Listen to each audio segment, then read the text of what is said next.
کہ تصوف کیا ہے، دل و دماغ کے کان کھول کے سنیں. انہوں نے فرمایا التصوف عبارت عن الدخول فی کل خلق سنی والخروج من کل خلق دنی. آقا علیہ السلام کی سنت کے مطابق ہر اعلیٰ خلق میں، ہر اعلیٰ اخلاق میں داخل ہونا اور ہر برے اخلاق سے نکل جانا، اس کا نام تصوف ہے.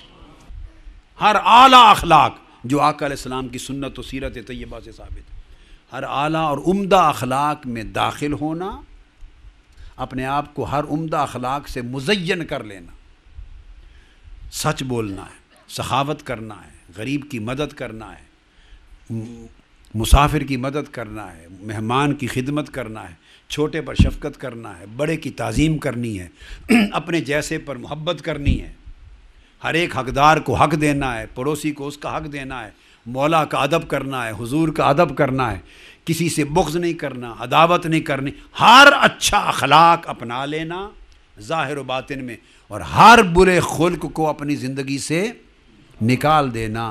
جو شخص مزین بالاخلاق الحسنہ اور مبرہ عن الاخلاق السیئہ ہو جائے وہ صوفی ہے، اور ایسی پاکیزہ زندگی کا نام تصوف ہے. اب ہم نے آج اپنے تصور میں تصوف، پیری فقیری اور تصوف اور طریقت سے اخلاق نام کی تو کسی چیز کو رہنے ہی نہیں دیا، اس کو کلیتاً نکال دیا ہے اور سارے رسوم کا نام تصوف بنا دیا، رسوم کا نام تصوف بنا دیا. حضرت امام ابو محمد الجریری روایت کرتے ہیں آگے بے شمار مشائخ سے، پوچھا گیا تصوف کیا ہے؟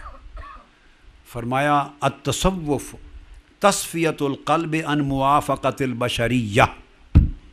یہ جو انسان بشر ہے نا، اور جو بشری طبیعتیں اور بشری تقاضے ہیں، ان بشری تقاضوں سے دل کی موافقت کو ختم کر دینا تاکہ دل بشری تقاضوں کی طرف نہ جائے. وَمُجَانَبَتُهُ عَنْ دَعَاوِ النَّفْسَانِيَّةِ، اور دل کا اور باطن کا نفسانی تقاضوں سے الگ کر دینا، الگ تھلگ کر دینا. وَمُنَازَلَتُهُ عَلَى صِفَاتِ الرُّوحَانِيَّةِ، اور روح کی صفتیں اپنے وجود میں طاری کر لینا، اس کا نام تصوف ہے. روح کی صفتیں، روح پاک ہے، روح بے نیاز ہے، روح نیرا صدق و صداقت ہے، نیرا نور ہے. تو جسم و وجود اور زندگی کو روح کی صفتوں پر وارد کر لینا اور بشری صفتوں سے دل پاک کر دینا اور نفسانی تقاضوں سے باطن کو الگ کر دینا، اس عمل کا نام تصوف ہے. اور یہ سارا طریق اتباع رسول اور پیروی شریعت کے ساتھ یہ فرماتے ہیں. پھر امام قشیری نے بیان کیا الرسالہ میں، امام قشیری نے فرماتے ہیں تصوف عبارت عن الانقیاد للہ تعالی. تصوف نام ہے اللہ کے حضور جھک جانے کا، اللہ کے حضور جھک جانے کا. ومراقبۃ الاحوال، اور جو قلب و باطن پر حال وارد ہو اللہ کے تعلق میں، اللہ کی عبادت میں، اللہ کی بندگی میں، اللہ کی محبت میں، اللہ کے قرب میں، اللہ کی طاعت میں، اس کی معرفت میں جو حال کیفیت دل پر وارد ہو، اس دل کی نگرانی کرنے کا. ولزوم الآداب، اور تمام آداب کو لازم کرنا. اللہ سے تعلق اس کے ادب، رسول کے تعلق میں اس کا ادب، صحابہ اہل بیت کے تعلق میں ان کا ادب، اولیاء صالحین مشائخ کے تعلق میں ان کا ادب، بیوی بچوں کے تعلق میں ان کے آداب، دوستوں کے تعلق میں ان کے آداب، پڑوسیوں کے تعلق میں ان کے آداب، دشمنوں کے تعلق میں ان کے آداب، جانوروں کے تعلق میں ان کے آداب. خالق و مخلوق کے آداب کو سنبھالنا.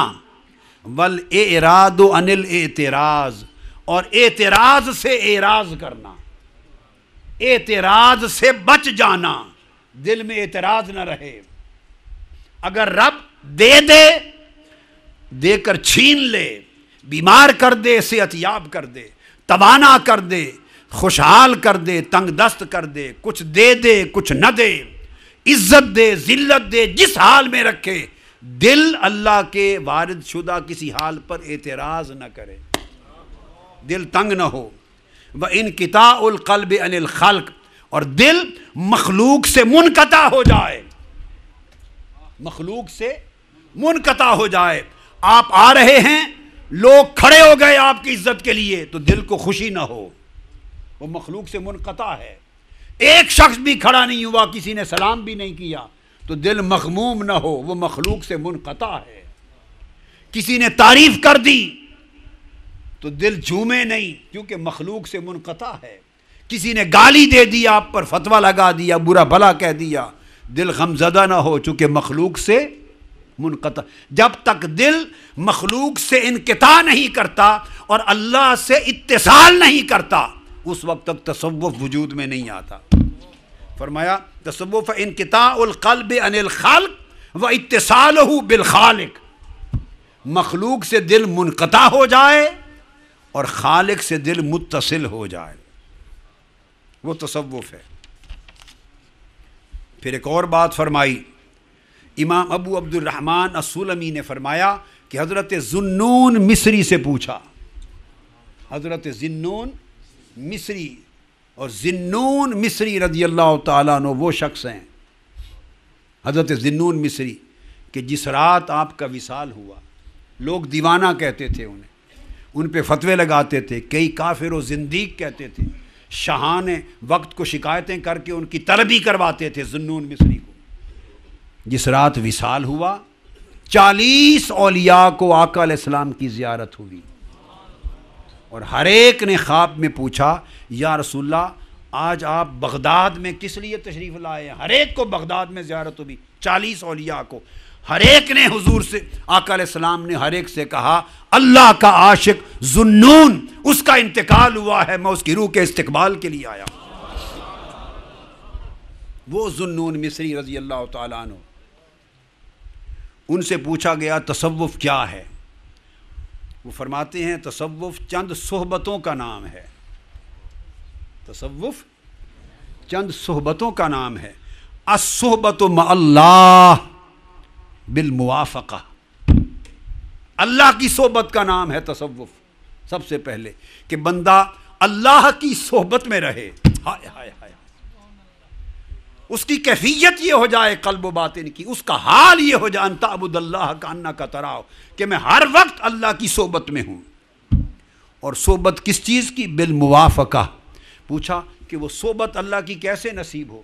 فرمایا جو بندہ ظاہر و باطن میں اللہ کے ہر امر کی تعمیل کرے، یہ اطاعت اس کی صحبت ہے۔ ظاہر و باطن میں ہر عمل کی اطاعت کے ساتھ اللہ کی صحبت کرے۔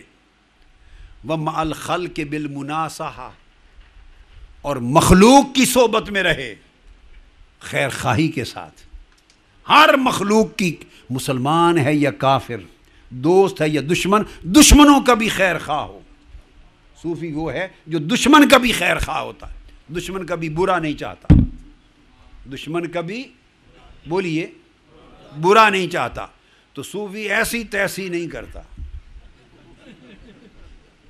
تیری ایسی تیسی، پاکستانی تو ایسی تیسی سے ہی نہیں نکلے ابھی تک، یہ ہوئے کون مینو اے کہنے والا، اس طرح کر دینے والا، ہم تو نکلے نہیں اس گورکھ دھندے سے۔ وہ فرماتے ہیں کہ دشمن کی بھی خیر خواہی کرتا ہے، وہ تصوف ہے۔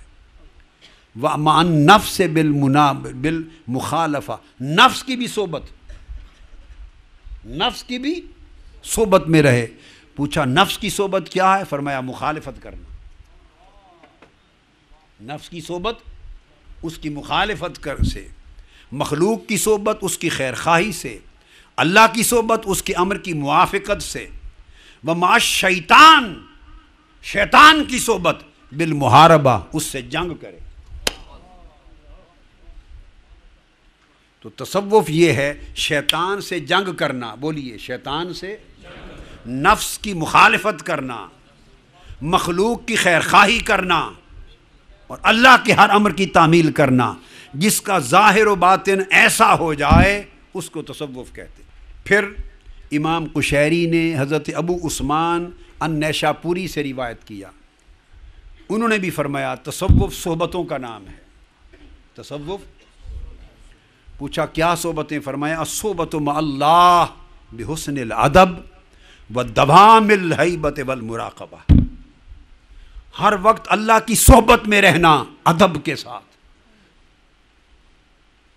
ہر وقت اللہ کی صحبت میں رہنا ادب کے ساتھ، کہ وہ ناراض نہ ہو جائے، اس کی نافرمانی نہ ہو جائے، اللہ کے امر کی بے ادبی نہ ہو جائے، اللہ کی رضا منہ نہ پھیر لے، اللہ کی نگاہ سے گر نہ جاؤں، ہر وقت اللہ کی صحبت میں رہنا اور ہر وہ کام کرنا جس سے وہ بادشاہ راضی ہو، اس سے ڈرتے رہنا، اس کا ادب کرنا اور ان کا مراقبہ کرنا۔ اور الصحبۃ مع الرسول باتباع سنت ہی، اور رسول کی صحبت میں رہنا ظاہر و باطن میں حضور کی اتباع سے۔ صوفی اتباع سنت کے بغیر نہیں ہوتا۔